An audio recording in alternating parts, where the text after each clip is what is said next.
दोस्तों वैसे तो आपको इस चैनल पर MS एक्सेल की ढेर सारी टिप्स एंड ट्रिक्स मिल जाएंगी, लेकिन आज की इस वीडियो में आप सभी के लिए लेकर आया हूं गूगल शीट की 10 कमाल की टिप्स एंड ट्रिक्स। अब आपको गूगल शीट की ये सभी टिप्स एंड ट्रिक्स क्यों सीखनी चाहिए? क्योंकि देखिए एक्सेल में बहुत सारे काम ऐसे होते हैं जो कॉम्प्लिकेटेड होते हैं, लेकिन आप उसी काम को गूगल शीट में बड़ी आसानी से कर सकते हैं। तो आज का ये वीडियो आप पूरा देखना, क्योंकि ये सभी टिप्स एंड ट्रिक्स आपके लिए बहुत ही ज़्यादा फायदेमंद साबित होंगी। वीडियो में आगे बढ़ने से पहले आप सभी से रिक्वेस्ट है, अगर आपने अभी तक हमारे चैनल को सब्सक्राइब नहीं किया है तो प्लीज़ हमारे चैनल को सब्सक्राइब करके बेल आइकन को जरूर प्रेस कर दें, क्योंकि उसी से आपको हमारे लेटेस्ट वीडियो के नोटिफिकेशन मिलने वाले हैं। और इस वीडियो को लाइक, कमेंट और शेयर जरूर करें। दोस्तों गूगल शीट का यूज़ करने के लिए आपको अपने जीमेल अकाउंट से लॉगिन होना है। लॉगिन होने के बाद आपको यहाँ पर गूगल ऐप्स का आइकन दिखाई देगा। यहाँ पर जो डॉट्स दिखाई दे रहे हैं आपको सिंपली इस पर क्लिक करना है। इसके बाद आप स्क्रॉल करके नीचे आएंगे तो यहाँ पर आपको सीट्स का ऑप्शन दिखाई देगा। आपको सिंपली इस पर क्लिक करना है और यहाँ पर जो हमारा गूगल शीट है ये ओपन हो जाएगा। इसके बाद आपको यहाँ पर एक ब्लैंक का ऑप्शन मिल जाता है। तो अगर आप एक ब्लैंक शीट चाहते हैं, ब्लैंक शीट पर वर्किंग करना चाहते हैं, तो आप यहाँ ब्लैंक पर क्लिक करेंगे। फिलहाल हमने यहाँ पर एक शीट पहले से तैयार की हुई है। इस फाइल को हमने नाम दिया है गूगल शीट टिप्स और हम इसी फाइल में वर्किंग करने वाले हैं। तो हम सिंपली इस पर क्लिक करेंगे और यहाँ पर जो हमारी शीट है ये ओपन हो जाएगी। दोस्तों यहाँ पर एक चीज़ बताना चाहूँगा, यहाँ पर जो हमारी गूगल शीट होती है ये ऑटो सेव होती रहती है। इसे हमें मैन्युअली सेव करने की ज़रूरत नहीं पड़ती है। बाकी अगर आप अपनी शीट को कोई नाम देना चाहते हैं तो आपको सिंपली यहाँ पर क्लिक करना है और आप यहाँ से अपनी जो शीट है उसका नाम चेंज कर सकते हैं। तो दोस्तों ये तो हो गया इंट्रोडक्शन गूगल शीट का कि किस तरह हम गूगल शीट को यूज़ कर सकते हैं। अब देख लेते हैं गूगल शीट के टिप्स। तो शुरुआत करते हैं टिप्स नंबर 1 से। तो जैसा कि आप देख सकते हैं यहाँ पर हमने कुछ नाम लिखे हैं और इन सभी नाम को हम किसी दूसरी लैंग्वेज में ट्रांसलेट करना चाहते हैं, जैसे कि हिंदी, बंगाली, तमिल, तेलुगु, मलयालम, मराठी, उर्दू या फिर अन्य किसी इंटरनेशनल लैंग्वेज में। तो इसके लिए हम यहाँ पर यूज़ कर सकते हैं गूगल ट्रांसलेट फार्मूला। तो चलिए देखते हैं गूगल ट्रांसलेट फार्मूला किस तरह यहाँ पर काम करेगा। तो इसके लिए हम इस सेल में आते हैं और यहाँ पर हम == का साइन लगाएंगे, टाइप करेंगे गूगल। तो यहाँ पर गूगल के 2 फार्मूला आ चुके हैं, गूगल फाइनेंस और गूगल ट्रांसलेट। तो हमें यहाँ पर यूज़ करना है गूगल ट्रांसलेट। तो इसके लिए हम इस सेल पर क्लिक करेंगे। इसके बाद यहाँ पर जो फार्मूले का सिंटेक्स है ये आ चुका है। गूगल ट्रांसलेट फार्मूला आप किस तरह यूज़ करेंगे यहाँ पर एग्जाम्पल भी दिया गया है। तो यहाँ पर पहला आर्गूमेंट है टेक्स्ट का, मतलब आप किस टेक्स्ट को दूसरी लैंग्वेज में ट्रांसलेट करना चाहते हैं। तो हमारा टेक्स्ट है ये, तो हम इस सेल पर क्लिक करेंगे। इसके बाद यहाँ पर हमें कोमा लगाना है। इसके बाद यहाँ पर हमें देना है सोर्स लैंग्वेज, मतलब ये जो सभी नाम हैं ये किस लैंग्वेज में हैं। तो ये सभी नाम इंग्लिश लैंग्वेज में हैं, लेकिन यहाँ सोर्स लैंग्वेज में हमें लैंग्वेज का शॉर्ट कोड मेंशन करना है, जैसे कि इंग्लिश का EN है। तो यहाँ पर हम डबल कोट्स लगाएंगे और यहाँ पर हम टाइप करेंगे EN, दोबारा से डबल कोट्स लगाएंगे, इसके बाद कोमा लगाएंगे। इसके बाद यहाँ पर अगला आर्गूमेंट है टारगेट लैंग्वेज का, मतलब आप इन सभी नाम को किस लैंग्वेज में ट्रांसलेट करना चाहते हैं। तो हम इन सभी नाम को हिंदी लैंग्वेज में ट्रांसलेट करना चाहते हैं। तो हिंदी लैंग्वेज का कोड है HI, तो हमें यहाँ डबल कोट्स में HI लिखना होगा। दोबारा से डबल कोट्स लगाएंगे, ब्रैकेट बंद करेंगे, एंटर प्रेस कर देंगे। तो यहाँ पर आप देखेंगे जो हमारा फॉर्मूला है ये काम कर चुका है। इसके बाद यहाँ पर हम डबल क्लिक कर देंगे तो यहाँ पर जो फॉर्मूला है ये बाकी सभी सेल में अप्लाई हो जाएगा और यहाँ पर जो सभी नाम है वो हिंदी लैंग्वेज में ट्रांसलेट हो चुके हैं। इसके बाद मान लीजिए आप इन सभी नाम को उर्दू लैंग्वेज में ट्रांसलेट करना चाहते हैं। तो उर्दू लैंग्वेज में ट्रांसलेट करने के लिए हम यहाँ पर आएंगे, == का साइन लगाएंगे, टाइप करेंगे गूगल और इसके बाद हम यहाँ पर गूगल ट्रांसलेट पर क्लिक करेंगे। यहाँ पर जो फार्मूले का सिंटेक्स है ये आ चुका है। तो यहाँ पर हमें देना है टेक्स्ट, तो इसके लिए हम इस सेल पर क्लिक करेंगे। इसके बाद यहाँ पर कोमा लगाएंगे। सोर्स लैंग्वेज हमारी इंग्लिश है, तो यहाँ पर हम इसका कोड मेंशन करेंगे डबल कोट्स में EN, दोबारा से डबल कोट्स लगाएंगे, इसके बाद कोमा लगाएंगे। इसके बाद यहाँ टारगेट लैंग्वेज हमारी उर्दू है, तो उर्दू का यहाँ पर हमें लैंग्वेज कोड मेंशन करना होगा। दोस्तों अगर आपको नहीं पता कि किसी लैंग्वेज का कोड क्या है, लैंग्वेज कोड क्या है, तो इसके लिए मैंने यहाँ पर एक वेबसाइट ढूंढी है। इस वेबसाइट का लिंक आपको मिल जाएगा इस वीडियो के डिस्क्रिप्शन में, तो आप यहाँ से जाके देख सकते हैं कि किसी लैंग्वेज का शॉर्ट कोड क्या है। तो यहाँ पर हम उर्दू का लैंग्वेज कोड देख लेते हैं। तो यहाँ पर उर्दू का लैंग्वेज कोड है UR। ओके, तो यहाँ पर उर्दू के लिए आप UR यूज़ करेंगे लैंग्वेज कोड में। तो यहाँ पर हम आते हैं और इसके बाद हम यहाँ पर डबल कोट्स लगाएंगे, टाइप करेंगे UR, दोबारा से डबल कोट्स लगाएंगे। यहाँ पर जो हमारा फॉर्मूला है ये कंप्लीट हो चुका है, ब्रैकेट बंद करेंगे, एंटर प्रेस कर देंगे। तो यहाँ पर आप देखेंगे ये जो सभी नाम होंगे ये उर्दू लैंग्वेज में ट्रांसलेट हो जाएंगे। यहाँ पर जो फार्मूला लगाया है इस फार्मूला को बाकी सभी सेल में अप्लाई करने के लिए हम यहाँ पर डबल क्लिक कर देंगे। तो यहाँ पर आप देखेंगे जो सभी नाम थे वो उर्दू लैंग्वेज में ट्रांसलेट हो चुके हैं। इसके बाद हम यहाँ से किसी नाम को कॉपी कर लेते हैं और इसे चेक कर लेते हैं कि ये सही से ट्रांसलेट हुआ है या नहीं हुआ है। तो यहाँ पर हमने प्रभात सिंह का उर्दू नाम कॉपी किया है। इसके बाद हम गूगल ट्रांसलेट ओपन करते हैं और यहाँ पर हम पेस्ट करेंगे। तो अभी आप देखेंगे मैंने यहाँ पर उर्दू जो नाम था उसे पेस्ट किया और यहाँ पर इंग्लिश में ये लिखकर आ चुका है प्रभात सिंह। दोस्तों जैसा कि आप देख सकते हैं यहाँ पर हमने एक छोटा सा डेटा लिया है और इस डेटा के लिए हमने यहाँ पर सेम सीट में एक पिवट टेबल इंसर्ट की है और यहाँ पर जितनी भी पार्टीज़ हैं इन सभी पार्टीज़ का हमने डेटा समराइज़ किया हुआ है। अगर आपने एक्सेल में पिवट टेबल का यूज़ किया है तो आपको पता होगा अगर हम एक्सेल में अपने मेन डेटा में कुछ भी चेंजेस करते हैं तो हमारी जो पिवट टेबल का डेटा होता है वो ऑटोमेटिक रिफ़्रेश नहीं होता, हमें उसे मैनुअली रिफ़्रेश करना पड़ता है। लेकिन गूगल शीट में ऐसा नहीं है। गूगल शीट में अगर आप अपने मेन डेटा में कुछ भी चेंजेस करते हैं तो जो आपकी पिवट टेबल का डेटा होता है वो ऑटोमेटिक रिफ़्रेश हो जाता है। चलिए मैं आपको इसे दिखाता हूँ। जैसे कि आप देख सकते हैं यहाँ पर अरुणा एंड कंपनी का अमाउंट 1376 है। अगर मैं अरुणा एंड कंपनी का यहाँ से अमाउंट चेंज करता हूँ, जैसे कि मैं यहाँ पर ये 16,000 करता हूँ, तो आप देखेंगे अरुणा एंड कंपनी का जो अमाउंट है वो यहाँ पर अपडेट हो चुका है। ठीक इसी तरह मान लीजिए यहाँ पर अम्बे एजेंसी है। अम्बे एजेंसी का आप देख सकते हैं 1318 अमाउंट यहाँ पर आ रहा है। अगर मैं यहाँ पर अम्बे एजेंसी का अमाउंट चेंज करता हूँ, जैसे कि मैं यहाँ पर 20,000 और इंक्रीज़ कर देता हूँ, तो यहाँ पर आप देखेंगे अम्बे एजेंसी का जो अमाउंट है वो यहाँ पर अपडेट हो चुका है। Google sheet tips number 3। तो जैसा कि आप देख सकते हैं यहाँ पर हमने इस कॉलम में फुल नेम लिखा हुआ है और इस फुल नेम में से फर्स्ट नेम हम इस कॉलम में लेकर आना चाहते हैं और लास्ट नेम हम इस कॉलम में लेकर आना चाहते हैं। तो इसके लिए आप यहाँ पर यूज़ कर सकते हैं स्प्लिट फार्मूला। तो इसके लिए हम आएंगे सामने वाले सेल में == का साइन लगाएंगे, टाइप करेंगे स्प्लिट, टैब बटन प्रेस करेंगे। यहाँ पर जो फॉर्मूले का सिंटेक्स है ये आ चुका है। तो यहाँ पर पहला आर्गुमेंट है टेक्स्ट का, तो इसके लिए हम इस सेल पर क्लिक करेंगे, कोमा लगाएंगे। इसके बाद यहाँ पर हमें देना है डेलीमीटर। डेलीमीटर का मतलब ऐसा सिंबल जो इन दोनों वर्ड्स को एक दूसरे से सेपरेट कर रहा है। तो यहाँ पर जो हमारा सिंबल है वो स्पेस है, तो यहाँ पर हमें स्पेस को डबल कोट्स में लिखना होगा। तो हम यहाँ पर डबल कोट्स लगाएंगे, स्पेस देंगे, दोबारा से डबल कोट्स लगाएंगे। इसके बाद यहाँ पर जो हमारा फॉर्मूला है ये कंप्लीट हो चुका है, ब्रैकेट बंद करेंगे, एंटर प्रेस कर देंगे। तो यहाँ पर आप देखेंगे ये जो नाम है ये सेपरेट हो चुके हैं। इसके बाद यहाँ पर जो हमने फार्मूला लगाया है इस फार्मूला को बाकी सभी सेल में पेस्ट करने के लिए हम यहाँ पर डबल क्लिक कर देंगे। तो जो हमारा फार्मूला है ये बाकी सभी सेल में अप्लाई हो जाएगा और यहाँ पर जो नाम होंगे वो सभी अलग अलग कॉलम में डिवाइड हो जाएंगे। अब दोस्तों मान लीजिए आपके पास कुछ इस तरह के नामों की लिस्ट है जिनमें अलग अलग सिंबल का यूज़ किया गया है नेम को सेपरेट करने के लिए। तो इस केस में किस तरह स्प्लिट फार्मूला काम करेगा चलिए देखते हैं। तो इसके लिए हम इस सेल में आएंगे, == का साइन लगाएंगे, टाइप करेंगे स्प्लिट, टैब बटन प्रेस करेंगे। यहाँ पर जो फार्मूले का सिंटेक्स है वो आ चुका है। तो यहाँ पर पहला आर्गुमेंट है टेक्स्ट का, तो इसके लिए हम इस सेल पर क्लिक करेंगे। इसके बाद यहाँ पर हमें देना है कोमा।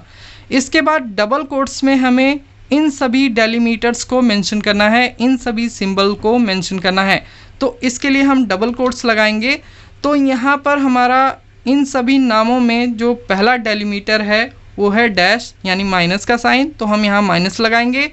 यहाँ पर स्लैश का भी साइन है तो हम यहाँ स्लैश लगाएंगे। यहाँ पर नाम के बीच में नाम को सेपरेट करने के लिए इज इक्वल टू का भी साइन यूज़ हुआ है तो हम यहाँ पर इज इक्वल टू का साइन लगाएंगे। कोमा का यूज़ हुआ है तो हम कोमा लगाएंगे।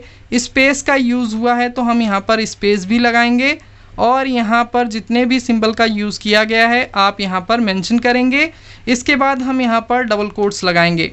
इसके बाद फार्मूला बंद करेंगे, एंटर प्रेस कर देंगे और इसके बाद इस फार्मूला को बाकी सभी सेल में पेस्ट करने के लिए यहाँ पर डबल क्लिक करेंगे। तो यहाँ पर आप देखेंगे जो सभी नाम हैं वो सही तरीके से यहाँ पर अलग अलग कॉलम में आ चुके हैं।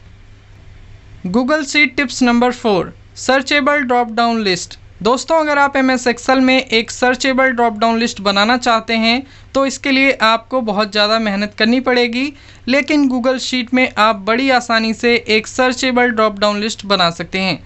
चलिए देख लेते हैं। तो इसके लिए हम इस सेल में आएंगे, डेटा टैब में जाएंगे। इसके बाद डेटा वैलिडेशन का यहाँ पर ऑप्शन दिया गया है, इस पर हम क्लिक करेंगे। इसके बाद क्राइटेरिया में आएंगे, यहाँ पर क्लिक करेंगे, लिस्ट फ्रॉम अ रेंज पर क्लिक करेंगे। इसके बाद यहाँ पर हमें अपनी रेंज का सिलेक्शन करना है जिसकी हम ड्रॉप डाउन लिस्ट बनाना चाहते हैं, तो इसके लिए हम इस आइकन पर क्लिक करेंगे। इसके बाद यहाँ पर जो रेंज है इस रेंज का हम यहाँ से सिलेक्शन कर लेंगे, ओके पर क्लिक करेंगे। इसके बाद यहाँ से हम सेव पर क्लिक कर देंगे और यहाँ पर आप देखेंगे तो जो हमारी ड्रॉप डाउन लिस्ट है ये बन चुकी है। और ये जो ड्रॉप डाउन लिस्ट है ये सर्चेबल है। जैसे कि हम यहाँ पर फाइनेंस लिखेंगे तो फाइनेंस जितनी भी कंपनीज़ में यूज़ किया गया होगा वहाँ पर ये सभी नाम आपको शो होंगे। ठीक इसी तरह मान लीजिए आपको बैंक देखना है कि कौन कौन से बैंक हैं, तो यहाँ पर हम बैंक लिखेंगे और बैंक की लिस्ट यहाँ पर आ जाएगी। दोस्तों यहाँ पर एक चीज़ और दिखाना चाहूँगा, यहाँ पर आप देखेंगे इस लिस्ट में बहुत सारे ऐसे नाम हैं जो रिपीट हो रहे हैं। जैसे कि बजाज फाइनेंस यहाँ पर 2 बार रिपीट हो रहा है, हेडसन एग्रो 2 बार रिपीट हो रहा है, यहाँ पर इंडसिंड बैंक 2 बार रिपीट हो रहा है। लेकिन अगर आप ड्रॉप डाउन लिस्ट देखेंगे तो यहाँ पर आप देखेंगे जो हमारी ड्रॉप डाउन लिस्ट है वो बिल्कुल यूनिक है। जैसे कि यहाँ पर बजाज फाइनेंस 2 बार रिपीट हो रहा था तो यहाँ पर आप देखेंगे बजाज फाइनेंस यहाँ पर सिर्फ 1 बार लिखा हुआ है। हेडसन एग्रो यहाँ पर 2 बार रिपीट हो रहा था, लेकिन यहाँ ड्रॉप डाउन लिस्ट में हमारा हेडसन एग्रो सिर्फ 1 बार लिखा हुआ आ रहा है। इसका मतलब ये है कि ये जो ड्रॉप डाउन लिस्ट है ये बिल्कुल यूनिक है। लेकिन अगर आप MS एक्सेल में अपनी ड्रॉप डाउन लिस्ट बनाते हैं तो आपकी जो ड्रॉप डाउन लिस्ट होती है वो बिल्कुल भी यूनिक नहीं होती, क्योंकि जो आपने रेंज सिलेक्ट की होती है अपनी ड्रॉप डाउन लिस्ट बनाने के लिए उस रेंज में जितने भी नाम आ रहे होते हैं वो सभी नाम की ड्रॉप डाउन लिस्ट बन जाती है। भले वो 2 या 3 बार रिपीट हो रहे हैं तो 2 या 3 बार रिपीट होके आपकी ड्रॉप डाउन लिस्ट भी बनेगी। जैसे कि यहाँ बजाज फाइनेंस आप देखेंगे 2 बार आ रहा है और स्क्रॉल करके नीचे आएंगे तो यहाँ पर आप देखेंगे हेडसन एग्रो 2 बार रिपीट हो रहा है, जबकि ऐसा नहीं होना चाहिए। लेकिन एक्सेल में जो हमारी ड्रॉप डाउन लिस्ट होती है वो यूनिक नहीं बनती अगर हमारे डेटा में किसी भी तरह का डुप्लीकेट डेटा मौजूद है तो। लेकिन गूगल शीट में आपकी जो ड्रॉप डाउन लिस्ट बनती है वो बिल्कुल यूनिक बनती है। Google sheet tips number 5। दोस्तों जैसा कि आप देख सकते हैं यहाँ पर कुछ नाम लिखे हुए हैं और इन सभी नाम के आगे, बीच में या लास्ट में या शुरुआत में बहुत ज़्यादा स्पेस है। किसी नाम के बीच में कम स्पेस है तो किसी नाम के बीच में बहुत ज़्यादा स्पेस है। और यहाँ से हम इन सभी एक्स्ट्रा स्पेसेस को रिमूव करना चाहते हैं और इस कॉलम में क्लीन नेम लेकर आना चाहते हैं। तो इसके लिए हम यहाँ पर यूज़ करेंगे ट्रिम फार्मूला। तो हम यहाँ पर इज इक्वल टू का साइन लगाएंगे, टाइप करेंगे ट्रिम, ब्रैकेट ओपन करेंगे। इसके बाद हम इस सेल पर क्लिक करेंगे, ब्रैकेट बंद करेंगे, एंटर प्रेस कर देंगे। तो यहाँ पर आप देखेंगे इस नेम में से जो एक्स्ट्रा स्पेस था वो यहाँ पर रिमूव होके आ चुका है। इस सेल में जो हमने फार्मूला लगाया है इसी फार्मूला को बाकी सभी सेल में अप्लाई करने के लिए यहाँ पर डबल क्लिक करेंगे और आप देखेंगे सभी नाम में से जो एक्स्ट्रा स्पेस था वो स्पेस यहाँ पर रिमूव हो चुका है और हमारे सामने क्लीन नेम की एक लिस्ट आ चुकी है।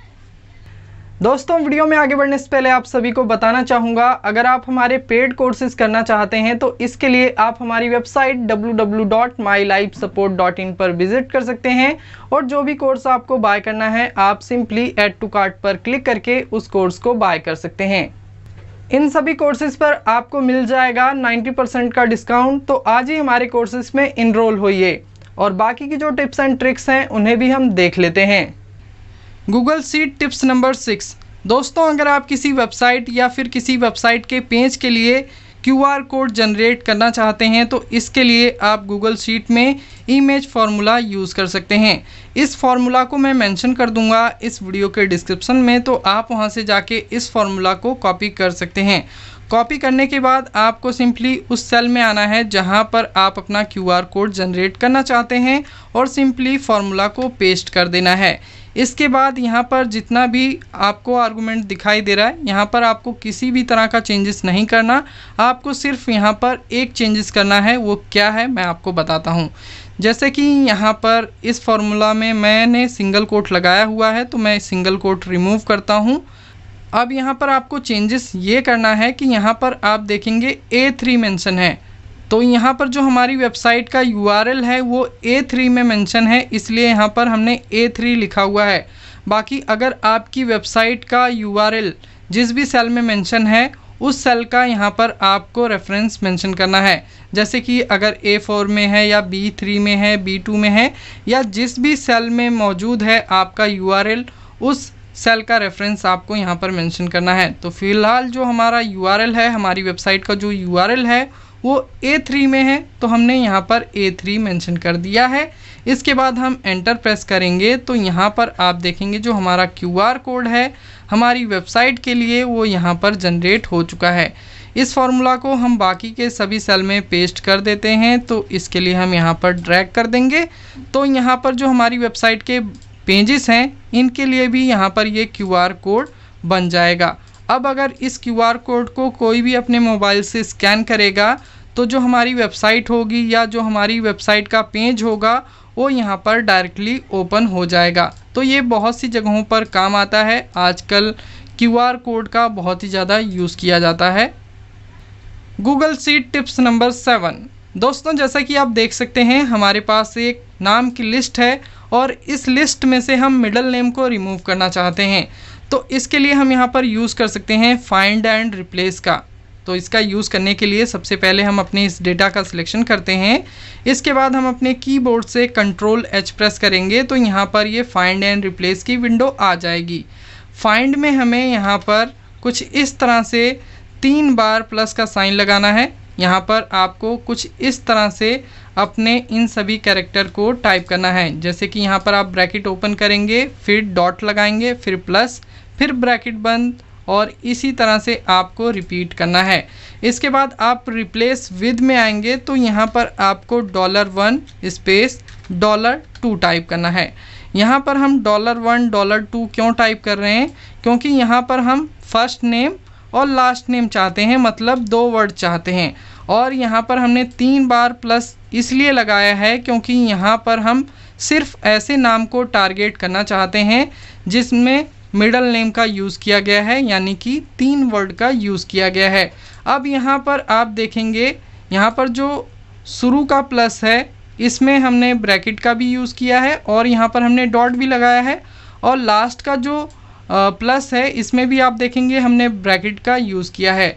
लेकिन यहाँ पर जो मिडल है इसमें हमने ब्रैकेट का यूज़ नहीं किया है क्योंकि यहाँ पर हम मिडल नेम को रिमूव करना चाहते हैं। तो जिस भी नेम को आप रिमूव करना चाहते हैं उसमें आपको ब्रैकेट नहीं लगाना। ओके, आपको ये क्लियर हो गया होगा। इसके बाद यहाँ पर ये ऑप्शन है सर्च यूजिंग रेगुलर एक्सप्रेशन। अगर आप इसके बारे में और जानना चाहते हैं तो आप यहाँ हेल्प पर क्लिक करके इसके बारे में और जान सकते हैं। फ़िलहाल मैं यहाँ पर टिक लगा देता हूँ। इसके बाद हम यहाँ से रिप्लेस ऑल पर क्लिक करते हैं, लेकिन इससे पहले आप यहाँ फाइंड पर क्लिक करेंगे तो यहाँ पर देखेंगे जो हमारा सेल का सिलेक्शन है सिर्फ वही सेल सिलेक्ट होंगे जिनमें 3 वर्ड यूज़ किया गया है, यानी जिनमें मिडल नेम का यूज़ किया गया है। हम फाइंड पर क्लिक करेंगे तो यहाँ पर आप देख सकते हैं सिर्फ 3 वर्ड के जो नाम हैं वही सेल यहाँ पर सिलेक्ट हो रहे हैं। इसके बाद हम यहाँ रिप्लेस ऑल पर क्लिक करेंगे, डन पर क्लिक कर देंगे तो यहाँ पर आप देखेंगे जो मिडल नेम थे इन सभी नामों में से वो मिडल नेम यहाँ पर रिमूव हो चुके हैं। मैं इसे एंडू करता हूँ। इसके बाद दोस्तों मान लीजिए ये जो नाम की लिस्ट है, इस लिस्ट में से आप मिडिल नेम और लास्ट नेम को रिमूव करना चाहते हैं और आप सिर्फ यहाँ पर फर्स्ट नेम को रखना चाहते हैं। तो इसके लिए हम यहाँ पर Ctrl+H प्रेस करेंगे, फाइंड एंड रिप्लेस की विंडो आ जाएगी। इसके बाद फाइंड में आएंगे और यहाँ पर हम कुछ इस तरह से अपना ये प्लस लिखेंगे। ओके, तो यहाँ पर आप देखेंगे सिर्फ शुरू वाले प्लस में हमने यहाँ ब्रैकेट लगाया है, बाकी के जो 2 प्लस हैं इनके बीच में हमने ये ब्रैकेट नहीं लगाया है। और दोस्तों यहाँ पर आपको एक बात का खास ध्यान रखना है, ब्रैकेट लगाने के बाद आपको यहाँ पर स्पेस देना है, इसके बाद आपको यहाँ डॉट प्लस लगाना है, इसके बाद दोबारा स्पेस देना है। तो स्पेस का आपको खास ध्यान रखना है। इसके बाद रिप्लेस विद में हमें क्या टाइप करना है, $1। $1 हम यहाँ पर इसलिए टाइप कर रहे हैं क्योंकि यहाँ पर हमें सिर्फ एक वर्ड चाहिए। इसके बाद हम यहाँ पर सर्च यूजिंग रेगुलर एक्सप्रेशन पर टिक लगा देंगे, रिप्लेस ऑल पर क्लिक करेंगे, यहाँ से हम डन पर क्लिक कर देंगे। तो दोस्तों जैसा कि आप देख सकते हैं यहाँ पर इस लिस्ट में जितने भी नाम ऐसे थे जो 3 वर्ड के थे, उसमें से मिडल नेम और लास्ट नेम रिमूव हो चुका है और यहाँ पर सिर्फ फर्स्ट नेम बचा हुआ है। अब यहाँ पर आप देखेंगे कुछ नाम ऐसे हैं जिनमें कि लास्ट नेम भी है। अब हमें यहाँ से इस लिस्ट में से इन 2 वर्ड के नेम में से लास्ट नेम को रिमूव करना है। तो इसके लिए हम यहाँ पर Ctrl+A प्रेस करेंगे, Ctrl+H प्रेस करेंगे, फाइंड एंड रिप्लेस की विंडो आ जाएगी। इसके बाद हमें यहाँ पर क्या करना है, ब्रैकेट ओपन करना है, डॉट लगाना है, प्लस का साइन लगाएंगे, ब्रैकेट बंद करेंगे, स्पेस देंगे, इसके बाद डॉट और H लगाएंगे। ओके, अब यहाँ पर हमने 3 इसलिए नहीं लिखा क्योंकि यहाँ पर हमें 2 वर्ड के नेम को टारगेट करना है, इसलिए हमने यहाँ पर 3 बार प्लस नहीं लगाया। इसके बाद रिप्लेस विद में हम यहाँ पर आएंगे $1 टाइप करेंगे। इसके बाद यहाँ पर सर्च यूजिंग रेगुलर एक्सप्रेशन पर क्लिक करेंगे, रिप्लेस ऑल पर क्लिक करेंगे, डन पर क्लिक कर देंगे। तो यहाँ पर आप देखेंगे हमारे पास सिर्फ फर्स्ट नेम है, मिडल नेम और लास्ट नेम यहाँ पर रिमूव हो चुका है। यहाँ पर ये जो लिस्ट है, इस लिस्ट से आप वेरीफाई कर सकते हैं कि यहाँ पर जो हमारा काम हुआ है वो यूनिक तरीके से हुआ है या नहीं हुआ है। Google sheet tips number 8, check box insert करना। दोस्तों मान लीजिए आप अपनी कुछ पार्टियों से फॉलोअप कर रहे हैं और आपने जिन पार्टियों से फॉलोअप कर लिया है उन सभी पार्टियों के आगे आप टिक लगाना चाहते हैं, तो इसके लिए आपको ज़रूरत पड़ेगी चेक बॉक्स की। तो अगर आप गूगल शीट में चेक बॉक्स इंसर्ट करना चाहते हैं तो इसके लिए आपको उन सभी सेल का सिलेक्शन करना है जिनमें आप चेक बॉक्स इंसर्ट करना चाहते हैं। इसके बाद आपको जाना है इंसर्ट टैब में। इसके बाद आप स्क्रॉल करके नीचे आएंगे तो यहाँ पर आपको चेक बॉक्स का ऑप्शन मिल जाएगा, आपको सिंपली इस पर क्लिक करना है और यहाँ पर ये बॉक्स बन के आ जाएंगे। अगर आपको इन सभी बॉक्स को कलराइज करना है तो इसके लिए आप यहाँ पर टेक्स्ट कलर का यूज़ कर सकते हैं, आप यहाँ से कोई सा भी कलर चूज़ कर सकते हैं। इसके बाद दोस्तों हम किसी बॉक्स पर क्लिक करके देखते हैं तो यहाँ पर आप देखेंगे क्लिक करने पर ये जो बॉक्स हैं ये टिक हो रहे हैं। अनटिक करने के लिए आप दोबारा बॉक्स पर क्लिक करेंगे। बाकी आप चाहें तो टिक और अनटिक करने के लिए यहाँ पर स्पेस का यूज़ कर सकते हैं। स्पेस बटन प्रेस करने पे यहाँ पर ये टिक लग जाएगा और अनटिक भी हो जाएगा। इसके बाद दोस्तों मान लीजिए हम यहाँ पर ये चाहते हैं कि जिस भी पार्टी नेम के आगे टिक लगा हो वो पार्टी नेम क्रॉस हो जाए, यानी कि उसके बीच में एक क्रॉस की लाइन आ जाए, यानी कि स्ट्राइक थ्रो की लाइन आ जाए, या फिर जो उसका कलर है वो चेंज हो जाए। तो इसके लिए आप यहाँ पर यूज़ कर सकते हैं कंडीशनल फॉर्मेटिंग का। कंडीशनल फॉर्मेटिंग का यहाँ पर यूज़ करने के लिए आपको अपनी सभी पार्टियों का सिलेक्शन करना है। इसके बाद आपको जाना है फॉर्मेट टैब में, यहाँ पर आप क्लिक करेंगे। इसके बाद आपको यहाँ पर कंडीशनल फॉर्मेटिंग का ऑप्शन मिल जाता है, आपको सिंपली यहाँ पर क्लिक करना है। इसके बाद यहाँ पर जो हमारी रेंज है ये आ जाएगी और इसके बाद आपको आना है फॉर्मेट रूल्स में, यहाँ पर आप क्लिक करेंगे, स्क्रॉल करके नीचे आएंगे और यहाँ पर आपको कस्टम फार्मूला इस पर क्लिक कर देना है। इसके बाद आपको यहाँ वैल्यू और फार्मूला पर क्लिक करना है यहाँ पर, और इसके बाद इज इक्वल टू का साइन लगाएंगे। इसके बाद यहाँ पर जो हमने टिक लगाया है वो कौन से सेल में लगाया है, A2 में लगाया है, तो यहाँ पर हमें A2 टाइप करना है। इसके बाद दोस्तों यहाँ पर जो हमारा A है इसे हमें लॉक करना है। यहाँ पर हम 2 को लॉक नहीं करेंगे, यहाँ पर जो हमारा A कॉलम है इसे हमें लॉक करना है। तो इसके लिए हम यहाँ पर डॉलर का साइन लगा देंगे। डॉलर का साइन लगाने के लिए आप शिफ्ट और 4 बटन एक साथ प्रेस करेंगे तो यहाँ पर ये डॉलर का साइन आ जाएगा। अब दोस्तों मान लीजिए आप यहाँ पर स्ट्राइक थ्रो की फॉर्मेटिंग चाहते हैं तो आप स्ट्राइक थ्रो पर क्लिक करेंगे तो यहाँ पर आप देखेंगे जो नाम है ये इनके बीच में ये क्रॉस की लाइन आ चुकी है, यानी कि स्ट्राइक थ्रो की लाइन आ चुकी है। या फिर आप इसे बोल्ड करना चाहते हैं तो बोल्ड भी कर सकते हैं, इटैलिक करना चाहते हैं इटैलिक कर सकते हैं, या जो भी फॉर्मेटिंग आप यहाँ पर अप्लाई करना चाहते हैं वो फॉर्मेटिंग आप यहाँ पर अप्लाई कर सकते हैं। बाकी अगर आप कलराइज़ करना चाहते हैं तो आप यहाँ से कलराइज़ भी कर सकते हैं। ओके, तो फिलहाल हम यहाँ पर मान लीजिए कलराइज़ ही करना चाहते हैं तो यहाँ पर हमने ये कलर सिलेक्ट कर लिया और यहाँ से हम डन पर क्लिक करेंगे। इसके बाद हम यहाँ पर किसी पार्टी नेम के आगे टिक लगाते हैं तो यहाँ पर आप देखेंगे जितनी पार्टियों के आगे हम टिक लगा रहे हैं वो कलराइज हो जा रही है। ओके, तो कुछ इस तरह से आप यहाँ पर कंडीशनल फॉर्मेटिंग का यूज़ कर सकते हैं अपने चेक बॉक्स के लिए। Google sheet tips number 9, spark lines. दोस्तों अगर आप अपने डेटा को इंस्टेंटली एनालाइज करना चाहते हैं तो इसके लिए आप स्पार्क लाइन्स का यूज़ कर सकते हैं। स्पार्क लाइन को मिनी चार्ट कहा जाता है और स्पार्क लाइन को आप सिंगल सेल में इंसर्ट कर सकते हैं। तो चलिए देख लेते हैं किस तरह हम यहाँ पर स्पार्क लाइन इंसर्ट करेंगे। तो इसके लिए हम इस सेल में आएंगे, == का साइन लगाएंगे, टाइप करेंगे स्पार्क लाइन और इसके बाद टैब बटन प्रेस करेंगे। इसके बाद हमें अपने डेटा का सिलेक्शन करना है जिसके लिए हम स्पार्क लाइन क्रिएट करना चाहते हैं। इसके बाद ब्रैकेट बंद करेंगे, एंटर प्रेस कर देंगे तो यहाँ पर आप देखेंगे इस डेटा के लिए यहाँ पर स्पार्क लाइन बनके आ चुका है। यहाँ पर डबल क्लिक कर देंगे तो ये फॉर्मूला बाकी सभी सेल में अप्लाई हो जाएगा और यहाँ पर सभी स्टेट का मिनी चार्ट बनके आ जाएगा। अब यहाँ पर हरियाणा स्टेट का जो हम डेटा है उसे एनालाइज करके देखते हैं। तो जैसा कि आप देख सकते हैं यहाँ पर 4th ईयर में हरियाणा की सेल काफ़ी अच्छी हुई थी, जैसा कि आप यहाँ पर इस डेटा में भी देख सकते हैं। ठीक इसी तरह आप दिल्ली स्टेट का देखेंगे तो दिल्ली में जो सेल है वो बाकी सभी साल नॉर्मली चलती रही, थोड़ा बहुत ऊपर नीचे होता रहा, लेकिन लास्ट के साल में सेल बिल्कुल डाउन चली गई थी, जिसे कि आप इस डेटा में भी देख सकते हैं।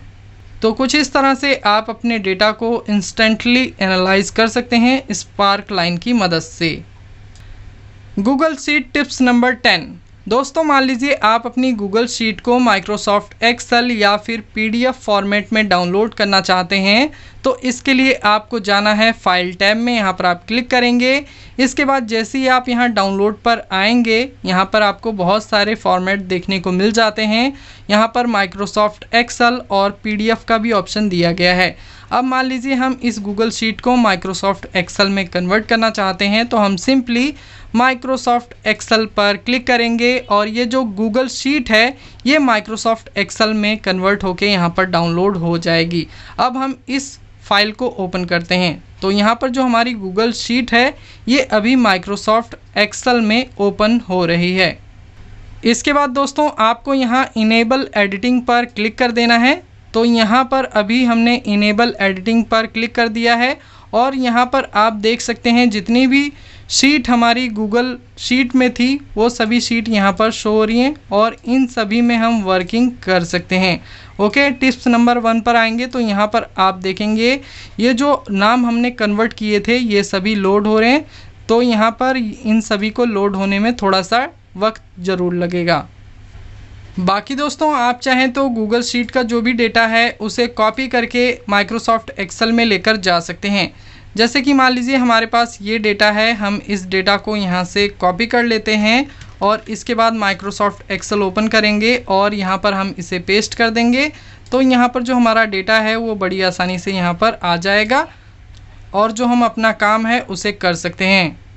उम्मीद है आप सभी को हमारा ये वीडियो पसंद आया होगा। अगर आपको ये वीडियो पसंद आया तो इस वीडियो को लाइक, कमेंट और शेयर जरूर करें। इसी तरह के यूज़फुल वीडियोस देखने के लिए आप हमारे चैनल को सब्सक्राइब करके बेल आइकन को जरूर प्रेस कर देना, क्योंकि उसी से आपको हमारे लेटेस्ट वीडियो के नोटिफिकेशन मिलने वाले हैं। मिलते हैं अगली अपडेट में, तब तक के लिए जय हिंद, वंदे मातरम।